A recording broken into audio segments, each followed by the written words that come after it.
Hello, everyone, and thank you for joining us. This is No Soundbites Allowed, and I am your host, Michael Voss, Dragon of the Southern Tier. I'm happy to be with you here today.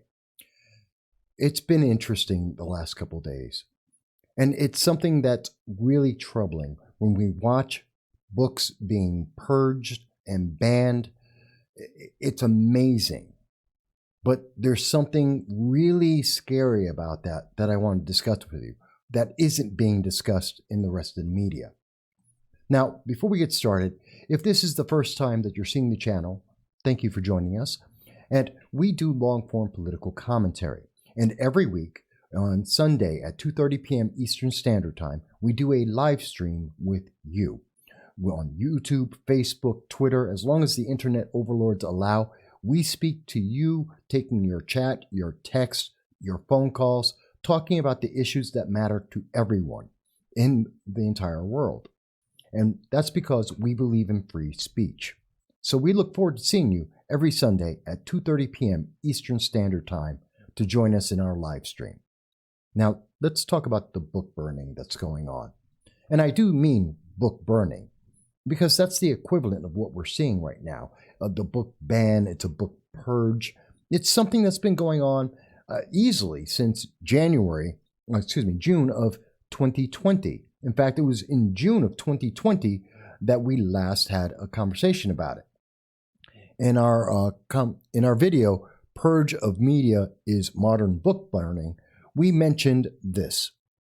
Some of the things I can think of right off the top of my head, that means we have to get rid of the book Sounder, because that takes place not only in the South, not only during slavery, but it's about black people. So you got to get rid of that one. It's gone. Sounder classic, got to go. You got to get rid of Lord of the Rings. I know just a year ago, there were many of the far left that were trying to get rid of the Lord of the Rings because orcs somehow are black, and therefore you have to get rid of that.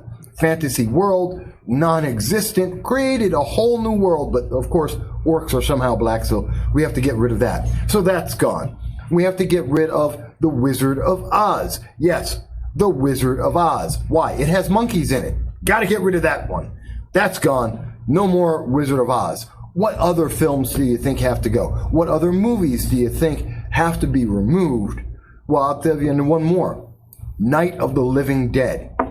The original 1968 film. Night of the Living Dead has to be removed. Why? Because it's a racist film.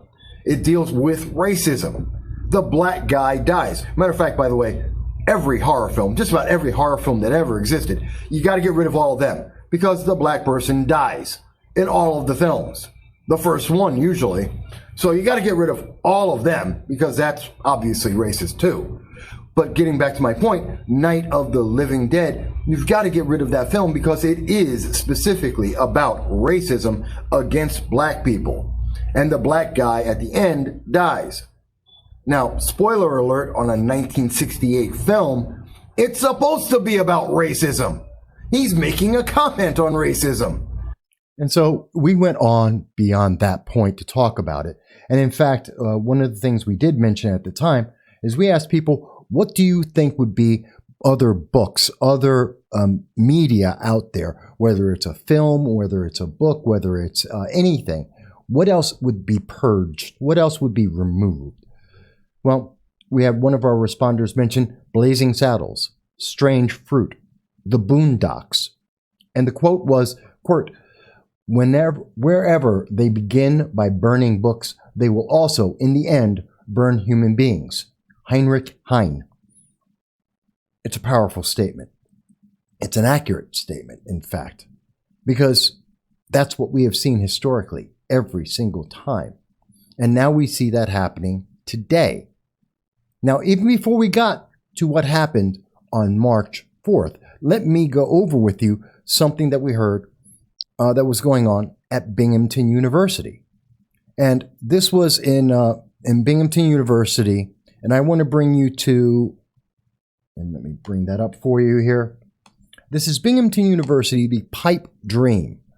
And at this college campus on September 21st, 2020, after our initial warning that purges of books, that book burning was going on, we saw this college institution a state college institution, they make the statement here that, and I want to be, one part of our audit will address our collections, the materials we hold, the resources we offer, etc., so that we can move forward with efforts to acquire materials and develop resources that are more inclusive and challenge or attenuate some of the hegemonic views which predominate in academic libraries. The other part of the audit will focus on an examination of our communications and other services, working to ensure we are communicating in an inclusive way and addressing the needs of our diverse body of patrons. So they're going to get rid of certain books, and they're going to add certain books based on skin color of the author and the content of what they're saying, if they are PC enough. That's a book burning. That is burning books. That is banning books. That is telling people they cannot read something simply because of the color of the skin of an individual or the content that it has, regardless of the context of the time that it was made. Which is why I brought up the very simple thing, Sounder, which was made into a movie, is also a classic book about the South, about a black family. In particular, the only person that actually had a name in that book was the dog, and he was called Sounder. A very powerful book. And you know what? Now that book would be banned along with Dr. Seuss. That book would be banned with so many others, like that Things Fall Apart by Achebe, the author Achebe. This is insane. I mean, and it got even worse because we knew this was coming because it was on March 1st that Dave Rubin happened to highlight this video coming from the state of California under Governor Gavin Newsom. There's never been anything like this virus in our lifetime. Often, it's hard to see the effects it's having on our children. Has this conversation taken place in your home? Mom, I'm scared about going back to school. I don't want to get sick, and I don't want to get you and Dad sick. Our scientists tell us there are 3 things we must do to stay safe. Wear masks, make sure we social distance, and wash our hands. And now, your school, with the help of Microsoft Corporation, has created another. Introducing Daily Pass, your exclusive ticket for safely going back to school. Each week, you can schedule your free on-campus COVID test. The results are displayed in your Daily Pass. And if you choose to take your test off campus, you can post the results in your Daily Pass. And the moment vaccinations are available, you'll simply be able to schedule yours through your Daily Pass. But the real magic is your daily health check. Just answer a few simple health questions every day, and like magic, your entrance ticket appears.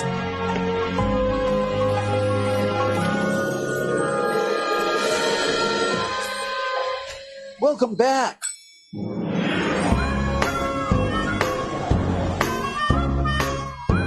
Welcome to school.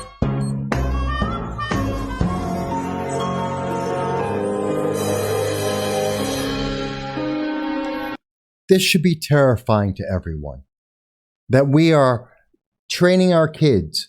They're not to read any books. They're not to challenge their minds. They're not to read anything that may not be exactly PC anymore.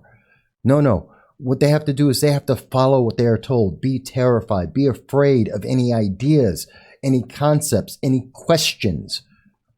Something that is fundamental to the United States. It's the reason why we have the First Amendment. One of the reasons that we have the First Amendment is that we are there to question, to have, not to take things for granted, to ask others for their opinion and to work together to get a better solution rather than being dictated to and being subservient.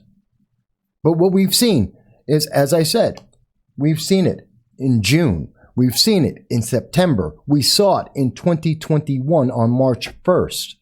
And now we see it again March 4th. eBay has removed several of the books by Dr. Seuss from their site.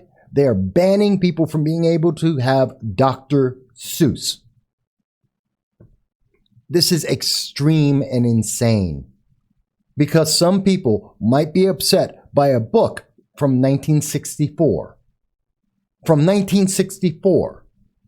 If we're going by that standard, what other books would you remove? What other movies would you remove? Blazing Saddles obviously can't be on TV. Gone with the Wind has already been redacted. It has been edited to make it safe for the modern generation. What about The Sound of Music with Julie Andrews taking place in Germany in the 1940s?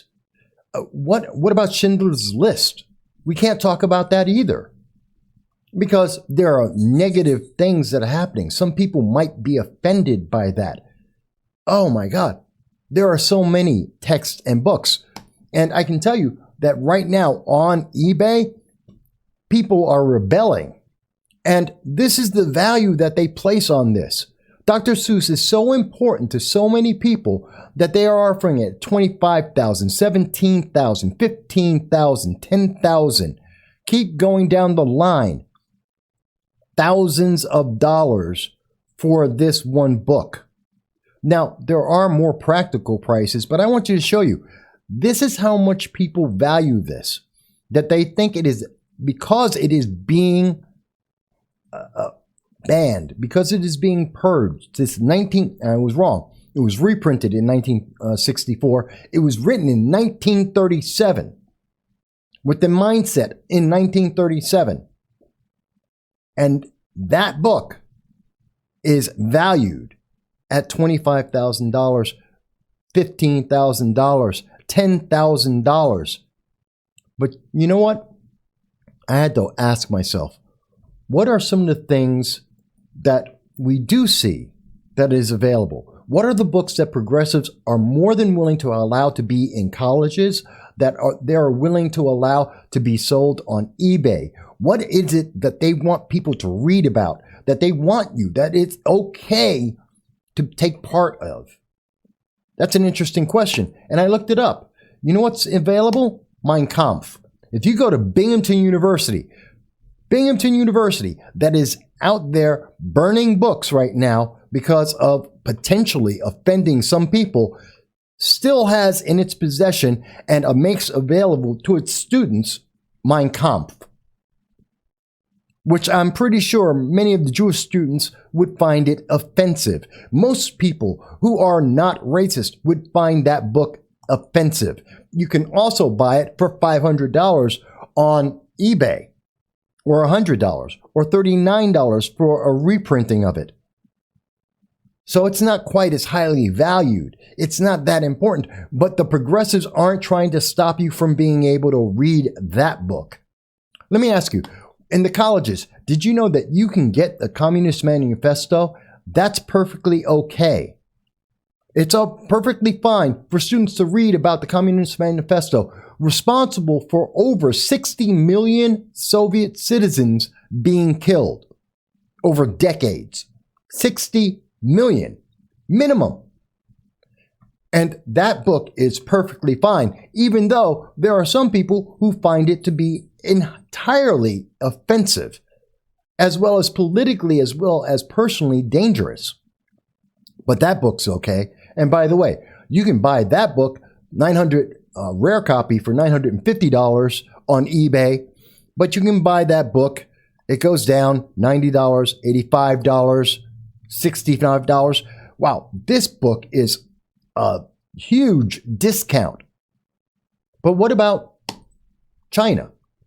What about Chairman Mao, who's very prominently featured on several of the t-shirts of many of the college students today? Kids are being taught about this guy. They want him to read that book. And his quotations from Mao, otherwise known as the Little Red Book, that was responsible for over 100 million Chinese and counting for being killed. China, a nation that is committing genocide as we speak, committed genocide as we saw Disney go out and tape in that country. And you know what? That's okay to be able to read that in college, even though it may be offensive to people in China. People like Lily Tang Williams, who I've interviewed on this channel, who escaped from communist China and is one of the most fervent advocates of America and the Constitution that I have ever seen. And you can see that interview I did with her in the notes here. And on eBay, they're giving that book away. The Little Red Book from Chairman Mao Zedong. Guess what? You can get that for $7. And by the way, every single one of these are the best match, the highest price. I want to make sure I'm showing you. Yes, you can get it for $800, $500. It's a $7, $11 book. They want you to read this book. They want the public to be able to get their hands on that. But you can't touch Dr. Seuss. Oh no, that's too much. You should be terrified and wonder and question, why is it that they are willing to do what they are doing right now? That they are willing to isolate and separate people and separate the thoughts that they can have, to make sure that students, when they go to school, that they're going to be barcoded and masked and brainwashed. In the meantime, what are they brainwashing it with? You can get Mein Kampf. You can go out and get the Communist Manifesto. You can go get the Little Red Book, and don't worry about all the people that died because of these philosophies. Don't worry about anyone who's offended by it. It's perfectly okay. And when you go on Twitter, you can check out the Ayatollah Khomeini and listen to him as he says, and I quote from July 29th of 2020, "We advise and warn of bitter consequences. The Muslim politicians who seek refuge with the enemy," that means America, "and those who accept the existence of the usurping, oppressive Zionist regime," that would be Israel, "and either openly or secretly stretch out hands of friendship to them." They are warning people about retribution, bitter retribution and consequences for putting out hands of peace and friendship. And that's perfectly fine to be on Twitter. He's on right now. But you know what? Look at all the conservatives they want to ban for asking a question of, gee, can we audit account? That's it. Can we get a confirmation of a vote? That's all they're asking for. But that is terrifying. That is as bad as going and saying, hey, I want you to read Dr. Seuss. There's something really going wrong in America right now. They're burning books. They're banning books. They are silencing people's voices, and they are trying to limit the way that you think, stopping you from being able to think. And you should be terrified by that, because I am. But I look forward to hearing your thoughts. Did we get it wrong? Are there other colleges that have banned these books? Or are they available in every college, in every library? Should they be banned? We'd like to hear what you have to say. And of course, we look forward to seeing you on Sunday at 2:30 p.m. Eastern Standard Time when we have our live stream. We thank you, and we hope you have a great day.